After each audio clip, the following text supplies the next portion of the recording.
winter's morning in the small town of Maplewood, the sound of a distant train echoed through the woods.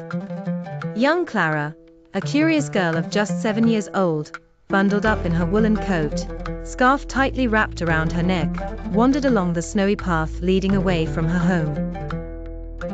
Clara had a vivid imagination and a heart full of wonder, always seeking new adventures, though today, her journey was about to take a somber turn. Clutching a small woven basket, Clara ventured further from the comfort of her backyard, drawn like a moth to the rails where the train would soon pass. Her breath formed little clouds in the crisp morning air as she approached the lively tracks.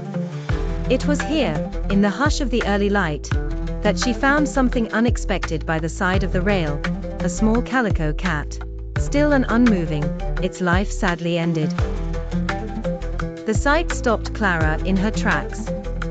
She knelt down beside the cat, empathy swelling in her tiny chest, tears pooling in her bright blue eyes. Her heart ached for the lost animal, all alone in the world, with no one to care for it now. With trembling hands, she gently brushed the snow from its soft fur, wishing for a way to make things right.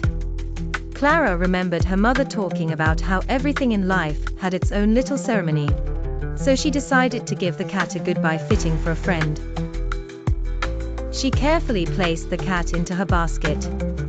Determined to honor the cat's life, she carried the basket back through the woods to a sunny clearing near her house. Once there, Clara set about creating a small resting place. She used her hands, now pink from the cold, to scoop a shallow bed in the snow. As she laid the cat to rest, she whispered a sweet farewell, "May you find warmth and love wherever you are now."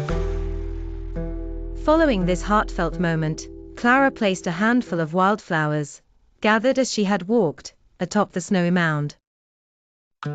Glancing up, Clara noticed the morning sunlight beginning to stream through the trees, casting a warm glow upon the world.